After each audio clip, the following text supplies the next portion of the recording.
sipil. Gitu. Kalau sekarang kita dapati banyak sekali penderitaan yang justru dirasakan oleh masyarakat sipil. Nah, turun ayat ini Allah melarang. Kenapa melarang? Karena setelah turunnya ayat ini, ya, di mana para sahabat termasuk Rasulullah SAW dilarang melakukan peperangan di bulan-bulan ini karena Allah telah menetapkan bulan ini masuk nanti perkara besar, yaitu ibadah haji. Jadi rasanya nggak mungkin orang haji gontok-gontokan gitu ya. Orang haji baku hantam, di situ mengeluarkan darah dan lain sebagainya. Jadi itu sekilas pembahasan kenapa di ayat ini di surat At-Taubah ayat 39 menggambarkan adanya bulan haram yang kita perlu jaga. Karena 3 bulan haram ini, ya, ada 4 bulan haram, 3 bulannya yaitu Zulqa'dah, Zulhijjah, Muharram itu masuk dalam kategori bulan haji. Ya, bulan haji sesungguhnya hanya ada di bulan Zulhijjah. Ya, nggak bisa kita melaksanakan ibadah haji sekarang nih, nggak bisa. Ya, melaksanakan wukuf di Arafah hari ini nggak bisa, karena sudah ditetapkan. Kapan? 9 Zulhijjah. Wukuf di Arafah itu 9 Zulhijjah. Berarti orang dalam pelaksanaan ibadah haji dia akan mengikuti aturan main pemerintahnya ketika terjadi pemberangkatan. Nah, di Indonesia biasanya terjadi pemberangkatan itu di akhir Syawal atau di awal Zulqa'dah. Ya, dan nanti terakhir kemungkinan seminggu sebelum Eid itu masih ada yang berangkat. Biasanya haji furoda. Kalau haji reguler 40 hari sudah berangkat, ya, hampir mayoritasnya sudah berangkat. Nah, berangkat dari sini saya pernah menyampaikan kepada para muslimah terkait dengan adanya faktor yang bisa menyebabkan seseorang itu mendapatkan pahala yang berlipat ganda. Faktor yang pertama itu adalah faktor tempat, ya. Tempatnya hanya ada dikasih 3 oleh Allah. Kalau kalian berada di tempat ini, ya, dalam kondisi tidurnya aja berpahalanya sangat besar, apalagi beribadahnya. Karenanya digambarkan barang siapa yang dia beribadah sholat di Masjidil Haram, yang pertama, sama sebanding dengan dia sholat 100.000 kali di masjid selainnya. Makanya Masjidil Haram gak ada yang mampu menandingi keutamaannya. Kenapa? Karena Allah Subhanahu wa Ta'ala langsung yang menjaga itu. Yang kedua, Masjid Nabawi. Siapa saja yang sholat di Masjid Nabawi, maka setara dengan dia sholat 1000 kali di masjid yang lain. Jadi faktor yang bisa membuat kita bertambah pahalanya di Masjidil Haram, di Masjid Nabawi, dan yang ketiga Rasulullah SAW menambahkan yaitu di Masjidil Aqsa, ya, di Masjidil Aqsa. Makanya bagi kita umat Islam jangan pernah menyepelekan apa yang terjadi di Palestina sana, karena ini menjadi kewajiban bagi kita umat Islam untuk menjaganya. Untuk sekarang dijaga oleh saudara-saudara kita di Palestina, itu berarti memberikan kemuliaan kepada mereka, tetapi memberikan dampak mudarat jika kita tidak berpartisipasi. Ya, kenapa? Karena nanti di akhirat apapun yang kita lakukan tidak kita selipkan untuk memberikan kontribusi pembebasan Palestina, hisab kita akan semakin bertambah. Ya, kenapa? Karena memang yang namanya Masjidil Aqsa itu merupakan kiblat umat Islam yang pertama. Ya, baik, kita tidak lagi berbicara tentang Al-Aqsa, tapi jangan lupakan peran kita membela Al-Aqsa. Kalau kita belum bisa ke sana, belum bisa kontribusi dana yang banyak gitu ya, masa sih doa aja nggak nyampe gitu. Masa sih doa aja nggak kita kasih, padahal saudara kita itu betul-betul membela Masjidil Aqsa-nya umat Islam, ya, di seluruh dunia ini. Itu faktor yang pertama, faktor tempat, ya, di mana Masjidil Haram, Masjid Nabawi, dan Masjidil Aqsa. Masjidil Aqsa, barang siapa yang sholat di dalam Masjidil Aqsa, pahalanya itu 500 kali seperti dia sholat di tempat yang lain. Nah, ketika seseorang berada di tempat ini, ibadahnya setara dengan perlipatan ganda tadi. Ibadahnya. Ketika dia tidak beribadah, cuma tidur doang gitu ya. Tapi tidurnya ini lantaran keletihan setelah dia beribadah, maka tetap mendapat pahala yang besar. Gitu. Jadi kalau di kita kan di mana masjid habis selesai sholat blosor gitu ya, tidur di situ. Kenapa? Karena memang buat istirahat. Pahalanya nggak akan sebanding dengan apa yang dilakukan oleh seseorang ketika dia melakukan tidur setelah dia beribadah di tempat. Itu faktor yang pertama. Faktor yang kedua adalah faktor waktu. Oke, saya bacanya salah, terbalik nggak apa-apa ya. Sama aja sih. Ya, faktor waktu. Di manakah faktor waktu itu? Ada di 4 bulan haram. Ada di dalam 4 bulan haram yang tadi sama-sama kita baca ayatnya di slide pertama, yaitu minha arba'atun hurum, disebut oleh Allah langsung 4 bulan haram. 4 bulan haram itu adalah bulan Muharram, bulan Rajab, bulan Zulqa'dah, dan bulan Zulhijjah.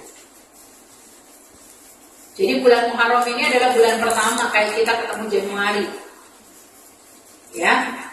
Maka ini adalah bulan terakhir sekaligus tahun terakhir di 1445. Dia berada di penghujung. Dalam sebuah hadisnya disebutkan seseorang itu kebaikannya sangat tergantung dengan akhirnya. Innamal a'malu bil khawatim. Bukan cuma masalah kematian, tapi juga masalah dedikasi dia di dalam melakukan aktivitas apapun, mengakhirkan agenda amalnya apapun, husnul khatimah atau enggak. Nah, termasuk ketika kita ketemu di 1445 Hijriah, ketemunya di Zulhijjah. Di Zulhijjah inilah menentukan layak atau tidak layaknya kita untuk mendapatkan pembekalan pahala yang lebih besar dari Allah Subhanahu wa Ta'ala. Karena banyak orang-orang ketika di Zulqa'dah kemarin, ya, banyak orang yang lupa tentang hakikat Zulqa'dah masuk bagian bulan haram. Karena memang nggak ada momen. Ya, kalau orang Betawi bilang bulan apit, bulan kejepit. Kenapa? Karena terjepit 2 hari raya. Syawal, Zulqa'dah, Zulhijjah. Syawalnya hari raya Idul Fitri, Zulhijjahnya hari raya Idul Adha. Muncul gelagat, ya, khurafat. Nggak boleh nikahin di bulan Zulqa'dah, nggak boleh bangun rumah di bulan Zulqa'dah, gitu. Padahal nggak ada hukumnya. Yang punya duit mah monggo-monggo aja. Itu kayaknya yang ngomong kayak gitu lagi gak punya duit, gitu ya. Tapi karena jadi meluas, gitu ya, seolah-olah ini menjadi satu hal yang baku. Ya, nggak ada dalil yang mengatakan nggak boleh buat hajatan di bulan itu. Ternyata setelah saya telusuri, kenapa sih bahasa bulan apit nggak boleh A, nggak boleh B? Karena memang udah jor-joran. Coba aja waktu Ramadan pulang kampung habis duitnya. Ngumpulin uang berikutnya buat apa? Buat korban. Iya enggak? Jadi istilah bulan apit itu memang bulannya terjepit, tetapi tidak boleh menjadikan kita terjepit untuk bisa melakukan amal kebaikan. Baik, berarti kita masuk di bulan Zulhijjah. Ada apakah di bulan Zulhijjah ini sampai-sampai kita terus diingatkan? Mungkin di HP kita udah banyak banget yang ingetin. Ingat besok puasa gitu ya. besok udah masuk gitu, bulan Zulhijjah, jangan lupa puasa, pokoknya ada aja. Ketika memang kita dekat dengan HP, pasti ada sinyal-sinyal itu yang masuk ke dalam WA kita. Maka coba kita lihat. Ketika Rasulullah SAW bersabda dari Ibnu Abbas, tidak ada satu amal soleh yang lebih dicintai oleh Allah melebihi amal soleh yang dilakukan pada hari-hari ini. Ya, pada hari-hari ini yaitu fi ayyam ashrul awal. Ya, yaitu 10 hari pertama. Bedakan 10 hari pertama di bulan Zulhijjah dengan 10 hari terakhir bulan Ramadan. Sama-sama 10. Gitu ya. Jadi di sini kata para sahabat, ya Rasulullah, tidak pula di jalan Allah, maksudnya mereka berperang. Kata Rasulullah SAW, tidak pula jihad di jalan Allah, kecuali orang yang berjihad itu memang pulang tinggal nama, alias dia mati syahid. Jadi berdasarkan hadis inilah para ulama memberikan gambaran yang sangat luas, definisi tentang amal soleh yang perlu kita kuatkan, yang perlu kita lakukan, karena dia setara dengan orang yang mati syahid. Bayangkan. Jadi kita nggak perlu pakai mati dulu nih, nggak perlu pakai mati, gitu. Ya, dan itu hanya ada di bulan Zulhijjah ini. Makanya tadi di awal saya sampaikan, bulan Zulhijjah ini menjadi puncaknya kebaikan di 1 hingga 10-nya, karena di dalamnya terdapat nilai kebaikan yang tidak tertandingi dengan waktu-waktu yang lain, termasuk Ramadan. Gitu.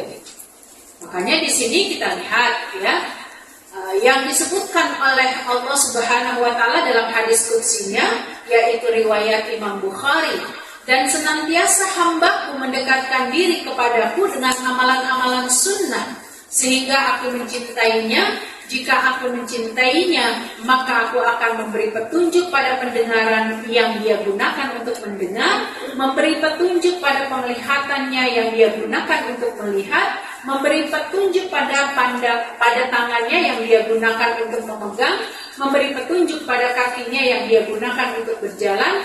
Jika dia memohon kepadaku, pasti aku kabulkan, dan jika dia memohon perlindungan, pasti aku akan lindungi. Jadi amal soleh itu banyak.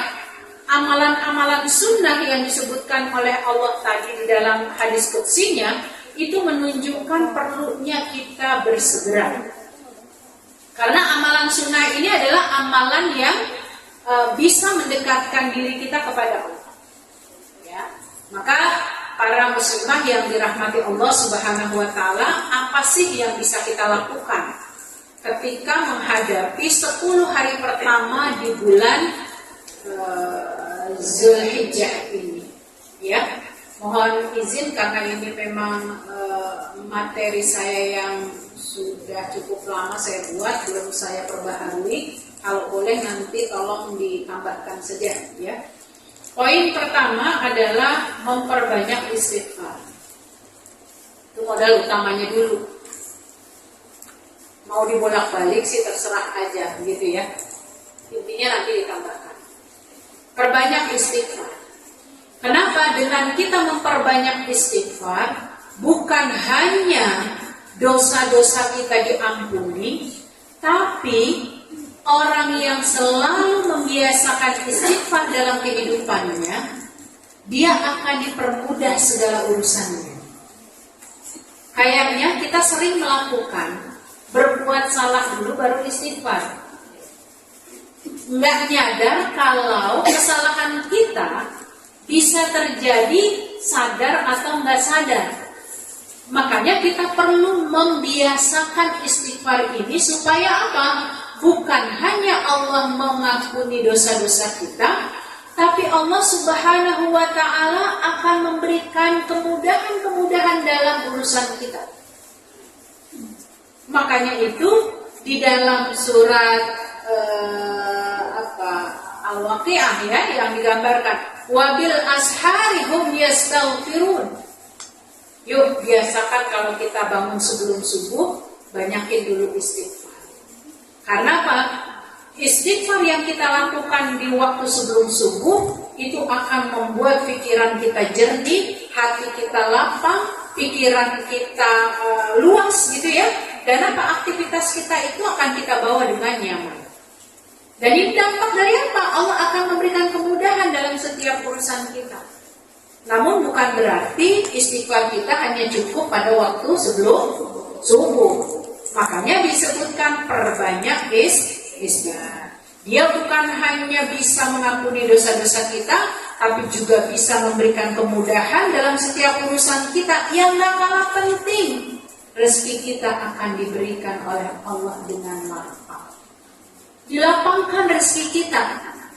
Cuma masalahnya ketika kita berbicara rezeki itu hanya faktor masalah uang. Padahal yang namanya sehat adalah bagian dari rezeki. Ya, masuk ke dalam majelis ilmu ini juga merupakan bagian dari rezeki. Dan banyak rezeki-rezeki yang Allah kasih. Peluang-peluang ketika kita mendapatkan sesuatu yang kita inginkan, itu juga merupakan rezeki yang Allah kasih. Nah, itu kita lihat banyak banget ya kalau kita bahas lagi tentang keutamaan istighfar. Yang tidak kalah penting yang lain adalah dengan beristighfar, doa kita dikabul oleh Allah sebelum kita berdoa. Hebat banget keutamaan istighfar itu. Jadi kadang-kadang ketika kita punya kesalahan yang sangat besar, istighfar kita itu mampu membuat kita luluh di hadapan Allah. Sampai-sampai kita nggak lagi mampu mengungkapkan dosa-dosa kita untuk urusan yang lain kita mintakan. Allah Maha mengetahui dengan doa yang tidak atau belum kita sampaikan, dengan cara mengabulkannya disebabkan istighfar yang kita perbanyak. Jadi Masya Allah, makanya saya masukkan poin pertama ini sebelum amal-amal yang lain. Kenapa? Karena kalau kita sudah diampuni oleh Allah, apapun yang kita kerjakan mudah banget ngedapetinnya. Ya. Baik. Yang kedua adalah puasa. Boleh masuk puasa yang kedua. Ya. Kenapa? Karena di dalam bulan Zulhijjah ini ada memang spesifikasi dua waktu yang menjadi sunnah. Bahkan salah satunya sunnah muakkadah, yaitu puasa Arafah. Kenapa? Haji itu ditandai dengan Arafah. Al-Hajju Arafah. Sehingga bicara tentang Arafah didekatkan dengan puasa, maka puasa Arafah ini menjadi sunnah muakkadah. Siapa yang gak punya uzur, bukan lagi menstruasi, tidak lagi dalam perjalanan jauh, kerjanya juga alhamdulillah masih memungkinkan ya untuk bisa berpuasa gitu ya, maka dia mendapatkan pahala yang sangat besar karena masuk kategori di 10 hari pertama bulan Zulhijjah. Orang yang melalaikannya pura-pura nggak tahu, apalagi memang nggak niat banget, maka dia masuk ke kategori orang yang terkena dosa. Itu bedanya sunnah muakkadah dengan ghairu muakkadah.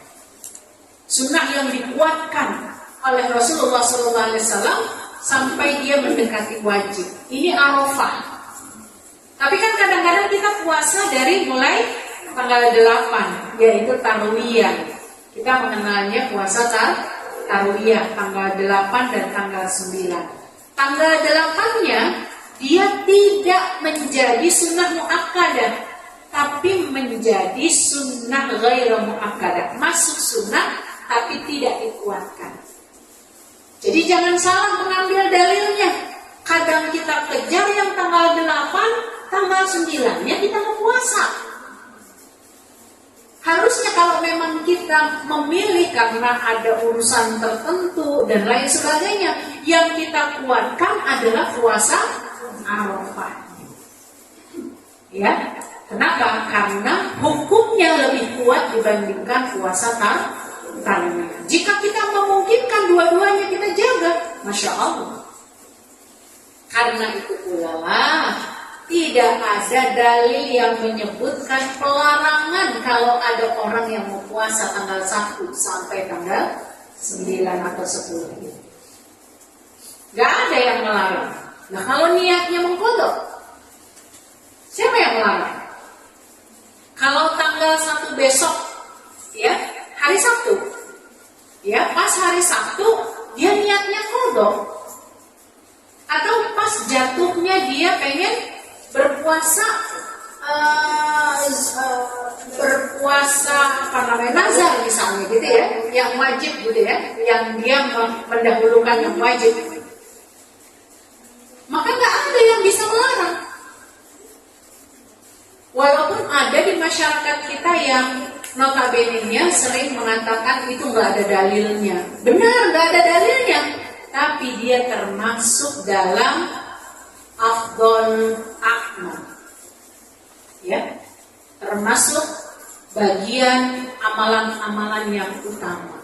Karena di waktu yang utama tadi, gitu. Jadi silakan kalau ada yang mau berpuasa dari tanggal 1 sampai 10, tapi ingat ada hukum yang paling kuat di dalamnya, yaitu puasa Arafah. Jangan kita kejar 1, 2, 3, 4, 5, 6 udah memblek gitu ya. Udah nggak kuat lah, benar Allah juga maha tahu. Padahal kesempatan kita berada di Arafah itu mendatangkan yukaffiru sanatal madiyah wal atiyah, satu-satunya puasa sunnah yang mampu menghapuskan dosa setahun sebelumnya dan dosa setahun yang akan datang, itu di puasa Arafah. Makanya spektakuler, rugi banget kalau kita tidak menjaganya dalam kondisi yang mungkin kita tidak ada udzur di dalamnya. Jadi silahkan. Toh puasa di dalam bulan-bulan Zulhijjah hanya diminta pada momen-momen tertentu saja. Tidak setiap bulan Zulhijjah itu. Berbeda dengan bulan Ramadan yang menjadi kewajibannya selama 1 bulan. Kemudian yang ketiga berarti ya, sholat malam. Mungkin tidak hanya sholat malam, ya, tolong nanti insya Allah saya perbaiki saja. Yang ketiga ini adalah menertibkan sholat wajib. Menertibkan sholat wajib. Jadi upayakan pada saat kita berada di 10 pertama di bulan Zulhijjah ini, kita nggak melalaikan kewajiban kita dalam perkara sholat. Ya, jadi ini akan membuat kita menghadirkan kebutuhan akan Allah Subhanahu wa Ta'ala. Termasuk apa? Menjaga sholat-sholat sunnah. Kalau wajib itu kita tertibkan, karena mungkin kita tinggalin, gitu ya. Tapi kita tertibkan. Bahasa tertib itu mengupayakan di awal waktu. Begitu ketemu dengan yang sunnah, sifatnya diperbanyak. Sholat duhanya, sholat tahajudnya, sholat hajatnya, sholat sunnah rawatib, ya, itu semua adalah bagian yang kita upayakan melakukannya. Kenapa? Karena ini adalah upaya bagi kita untuk menambah amal-amal soleh.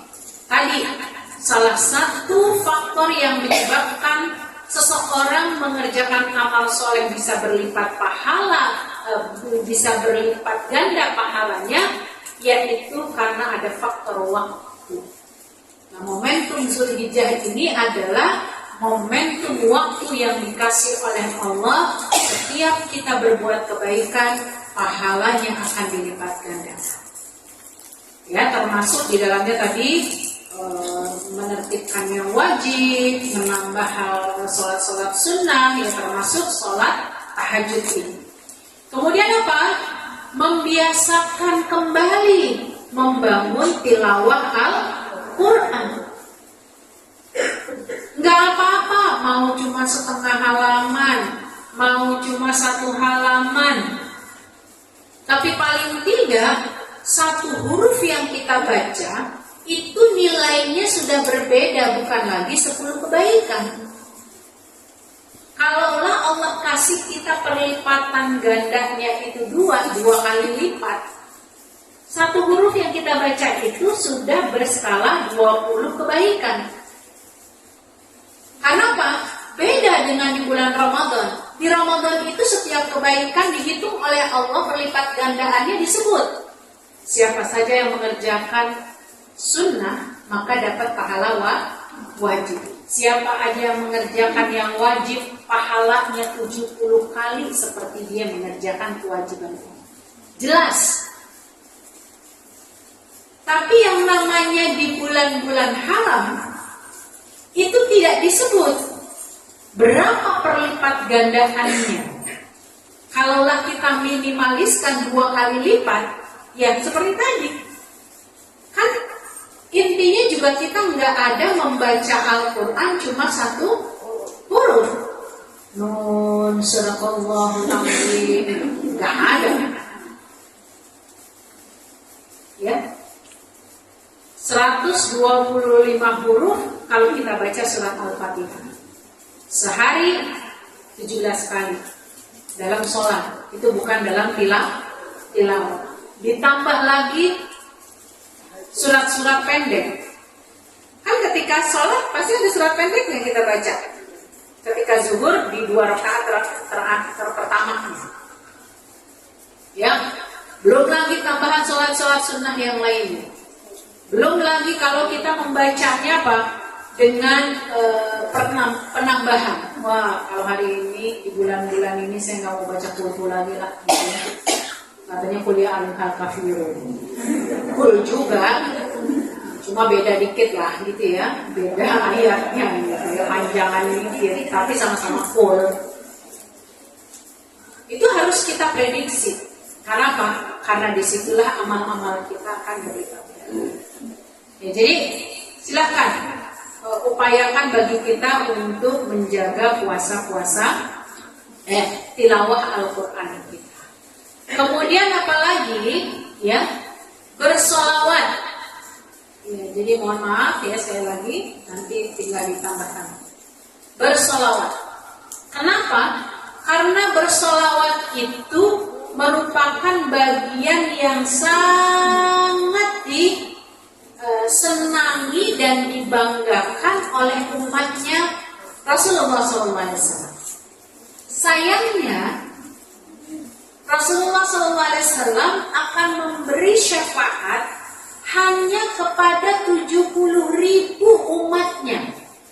Padahal mulai dari masa Rasulullah SAW hidup sampai nanti hari kiamat, berapa triliun jumlah manusia itu. Cuma yang diambil 70.000. Masalahnya yang 70.000 itu masuk nggak kita dalam kategori? Ya, kalau sholawat aja masih mikir-mikir itu. Kalau sholawat aja nunggu sholat dulu gitu ya. Padahal sholat ketika tahiyat cuma sekali atau dua kali. Kalau subuh kan cuma sekali itu. Gitu. Makanya ini harus kita biasakan sholawat sambil kita mengerjakan tulisan apapun, sambil kita bebenah di rumah, sambil kita istirahat, sambil nunggu makanan dan lain sebagainya. Sholawat tidak dikategorikan mesti yang sempurna. Apalagi kita baca di hari Jumat. Di hari Jumat, telinga mendengar, lisannya bersolawat. Gitu. Jadi kita konekkan lisan kita ini dengan zikir, telinga kita mendengar dengan kalimat-kalimat yang thayyibah, mata kita memandang kepada apa? Pembahasan ilmu. Gitu ya. Jadi ini merupakan bagian yang bisa kita lakukan. Berbanyak sholawat. Allahumma sholli ala Sayyidina Muhammad. Cukup itu. Allahumma sholli ala Muhammad. Cukup itu. Di WA kita, saya hampir setiap Jumat, gitu ya, bukan hampir, memang setiap Jumat pasti ada yang mengirimi kalimat thayyibah bersolawat ini. Ya, diingatkan, bersyukur kita bersama orang-orang soleh karena diingatkan. Paling nggak ketika WA itu kita baca, kita langsung bersolawat, minimal begitu. Ya, walaupun bisa jadi bersolawatnya cuma sekali karena kita lagi buka WA. Seperti itu. Nah, kemudian apalagi yang bisa kita lakukan? Perbanyak zikir. Perbanyak zikir. Seutama-utamanya zikir itu adalah kita membaca kalimat tahlil, tahmid, takbir. Ya.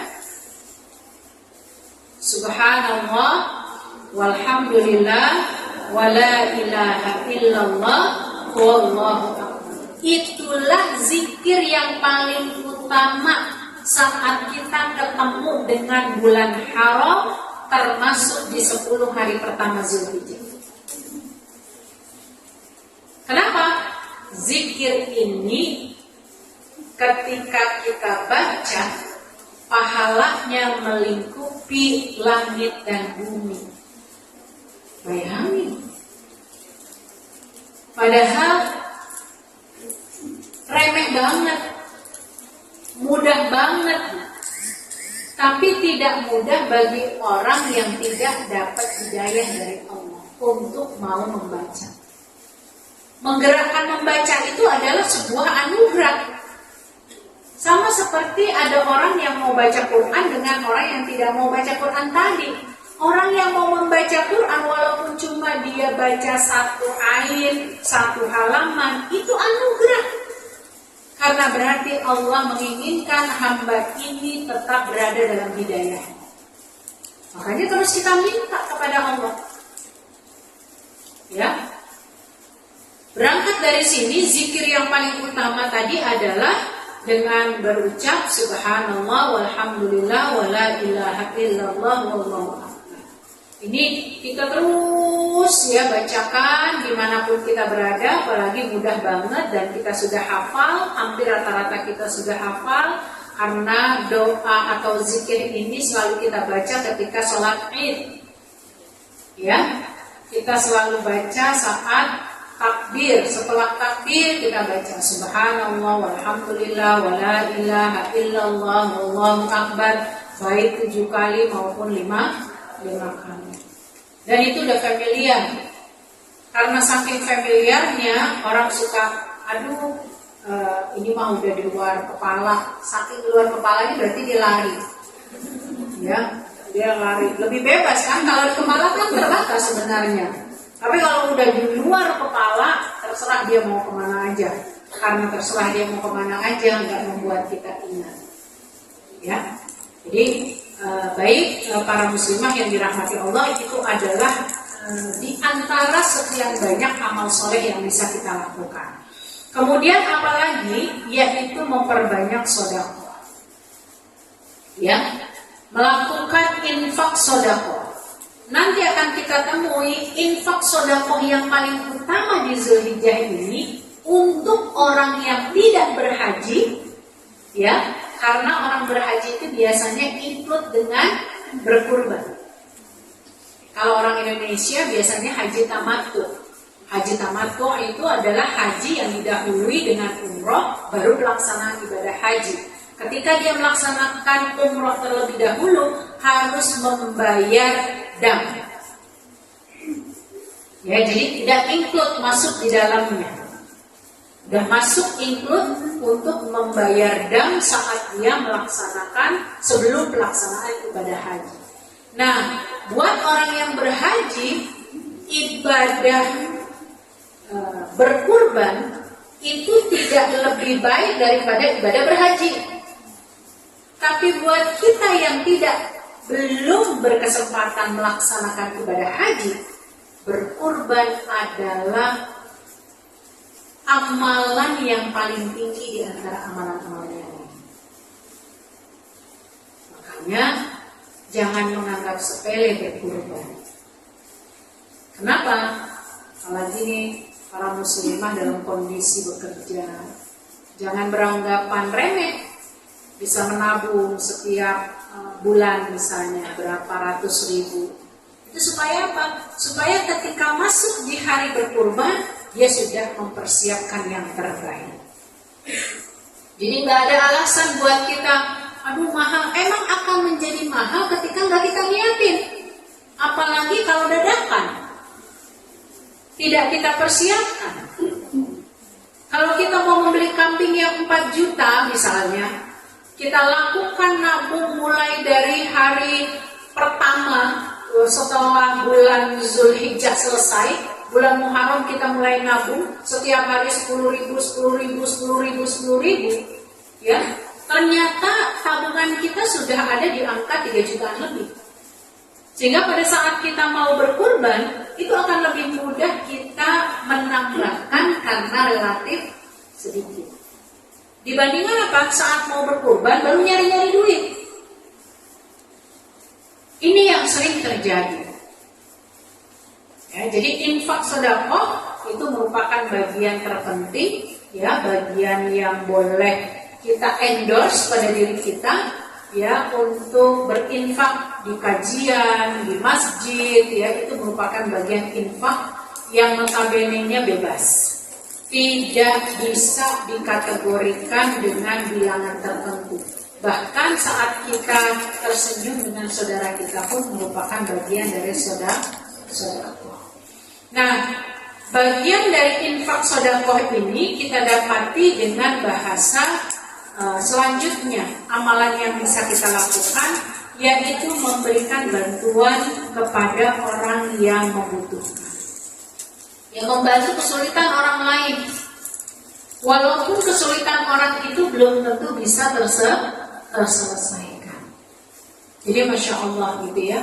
Saya pernah mencoba memberikan jalan keluar karena saya sendiri nggak bisa membantu. Ada seorang ibu yang kemudian anaknya sudah 6 bulan tidak bayar SPP. Sehingga pada saat dia keluar sekolah dinyatakan lulus gitu ya, rapotnya nggak bisa diambil, ijazahnya nggak bisa diambil, ya. Kondisinya apa yang bisa kita lakukan? Ya kita nggak bisa ngebantuin, misalnya membayar semua tuh nggak bisa. Tapi coba kita kolektif sama orang-orang soleh di sekitar kita. Ada yang bantu 50.000, ada yang ngasih 20.000, ada yang terkumpul. Akhirnya dari di antara 6 bulan yang belum terbayarkan itu, alhamdulillah bisa Pak terpenuhi. Jadi bahasa memberikan bantuan kepada orang lain itu jangan kita lihat dari sisi besar atau kecilnya, tapi sesungguhnya mau atau tidak maunya kita membantu. Ya, karena yang menyelesaikan urusan itu bukan kita, tapi yang menyelesaikan urusan itu adalah Allah. Kita cuma misalnya memberikan jalan, gitu ya, memberikan petunjuk, memberikan arahan, misalnya seperti itu. Bisa jadi banyak orang-orang yang berbaik hati membantu lewat jalan yang kita sampaikan. Jadi seperti itu, ya. Kemudian apalagi, mohon maaf, saya tambahkan birrul walidain. Karena kalau di dalam bahasa tentang amalan yang bisa kita lakukan di bulan Zulhijjah, ini ada buku khusus, ya, 110 amalan. Nggak mungkin juga saya sampaikan di sini, gitu ya. Jadi saya ambil yang kira-kira hampir sama, seperti infak sedekah nanti dengan kurban dan lain sebagainya, itu kurang lebih. Ya, jadi birrul walidain, berbakti kepada orang tua di momentum 10 hari pertama bulan Zulhijjah, wakil khususnya jangan kita anggap remeh. Apalagi kalau ada di antara kita yang memberikan, "Mah, tahun ini mama gak usah ngeluarin duit buat berkurban, aku aja yang ngasih," misalnya, gitu ya. Itu luar biasa. Walaupun birrul walidain itu tidak identik dengan harta, memberikan perhatiannya, menghadirkan doa-doanya, berkalam yang baiknya, gitu ya. Itu adalah bagian dari birrul walidain. Karena birrul walidain ini di masyarakat kita itu hanya ada pada momen-momen tertentu, hari ibu, gitu ya.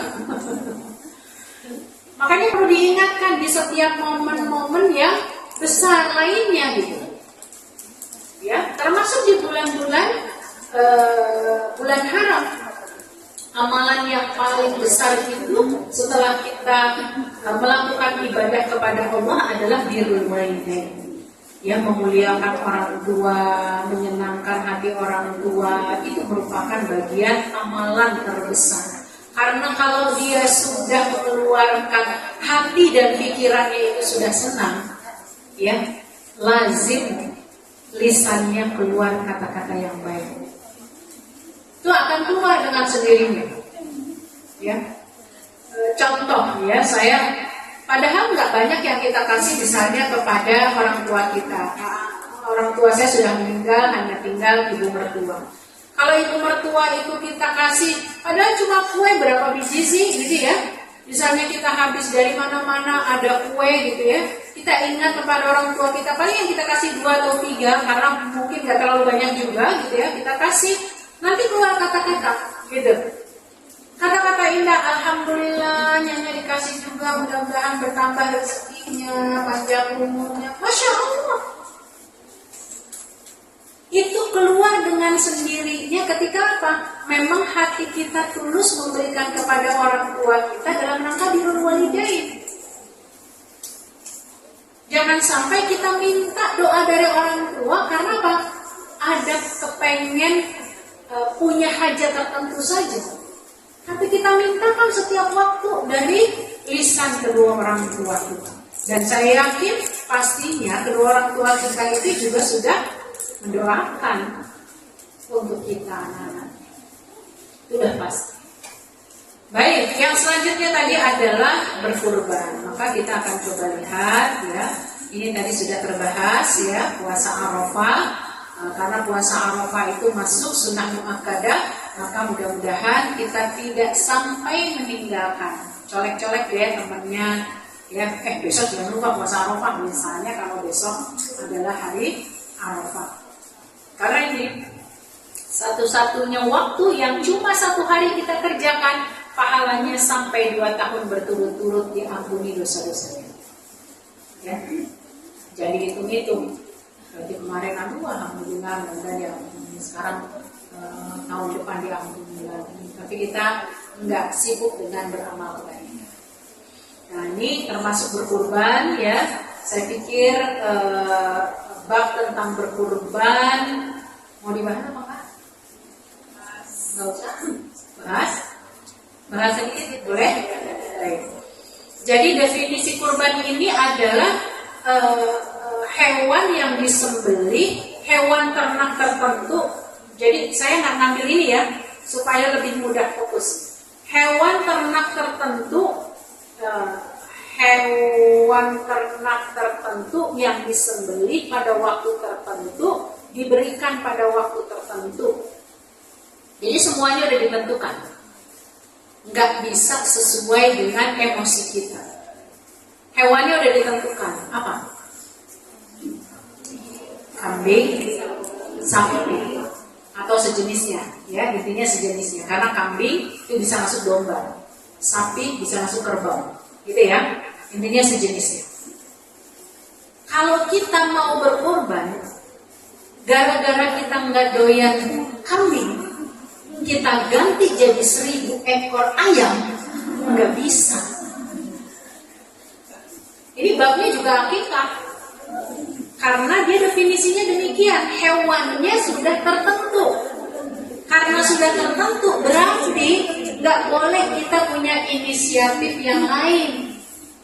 Ini yang disebut kalau dalam bab hukumnya udah sawabit, udah tetap nggak bisa berubah. Apalagi mau diganti ikan gitu berempang-empang misalnya gitu, nggak bisa pokoknya.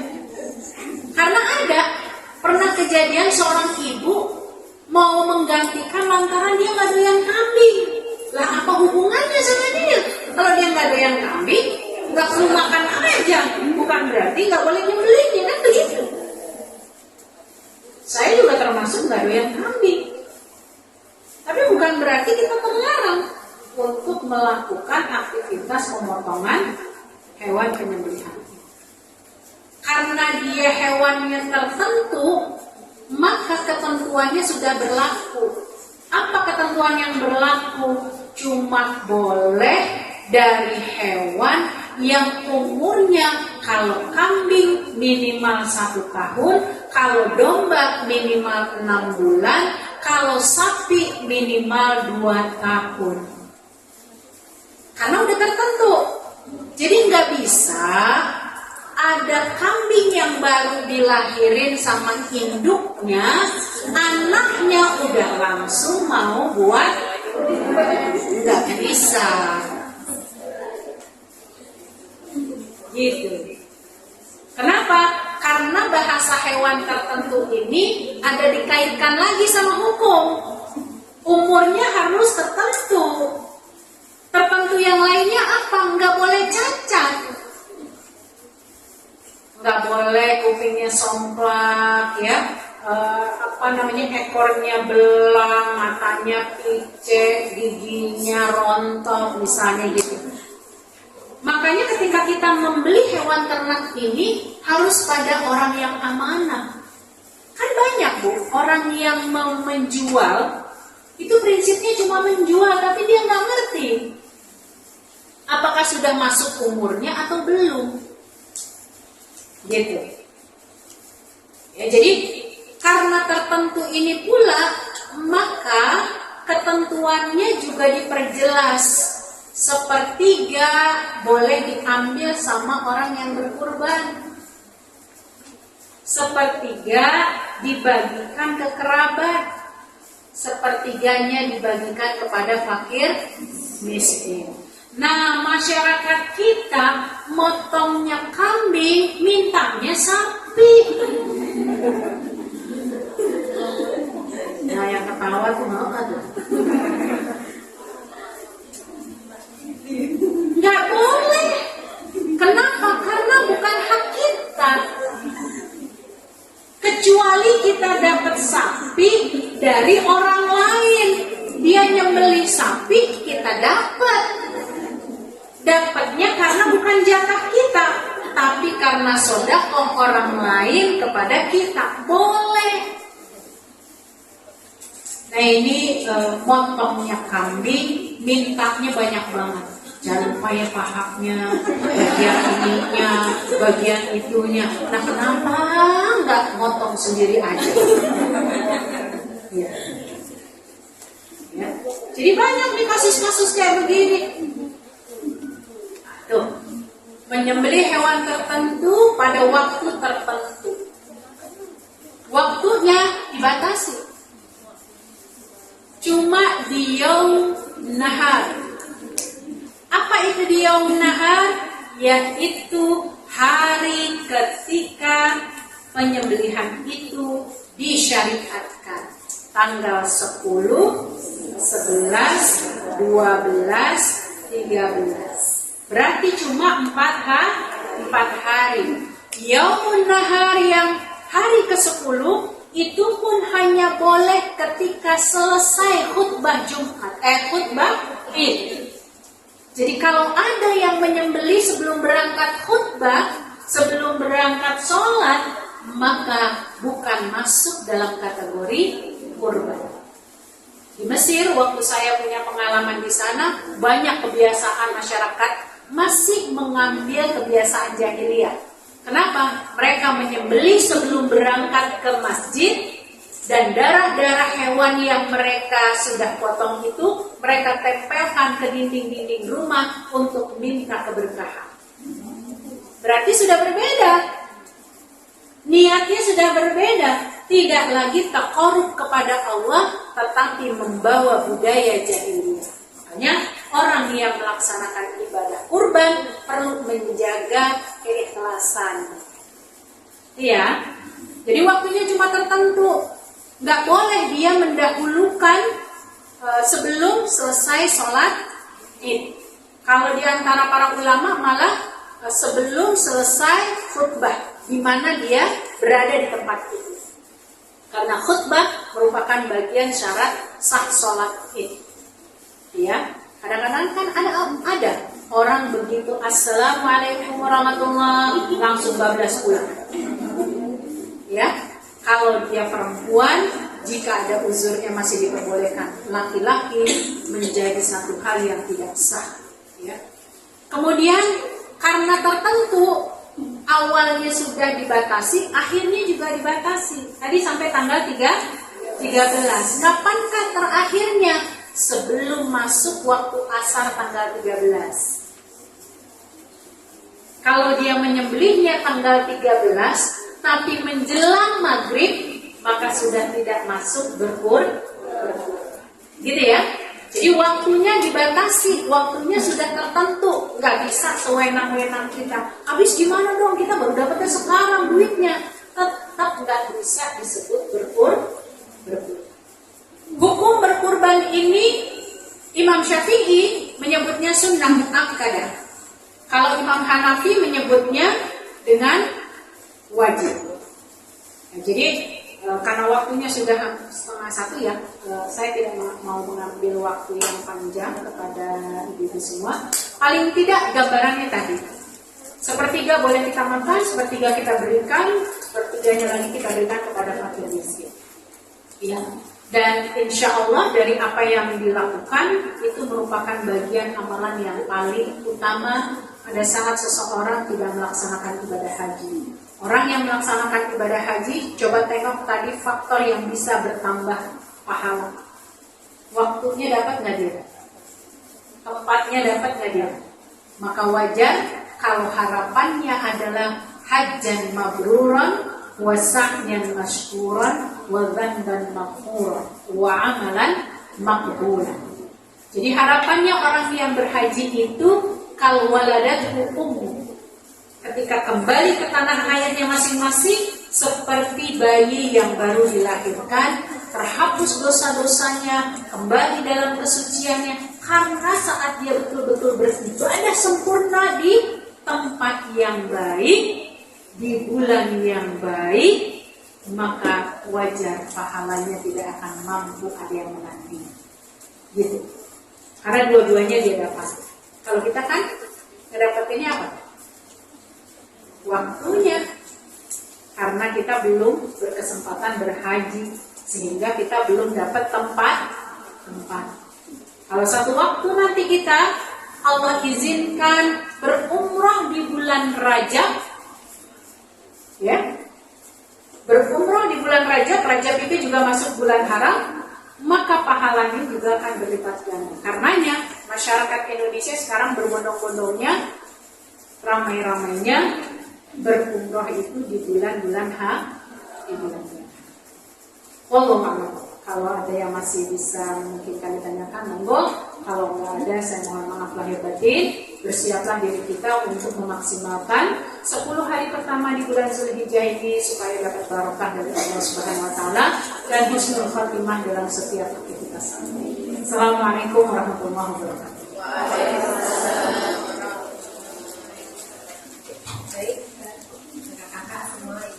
Karena waktunya sudah habis juga ya, mungkin apa digunakan lagi tidak terlewat. Kita selesai saja majelis ini dengan alhamdulillah. Apabila ada pertanyaan mungkin nanti bisa disampaikan melalui chat aja ya. Saya sampaikan itu saja. Tutup dengan penutup majelis. Subhanakallahumma wa bihamdika.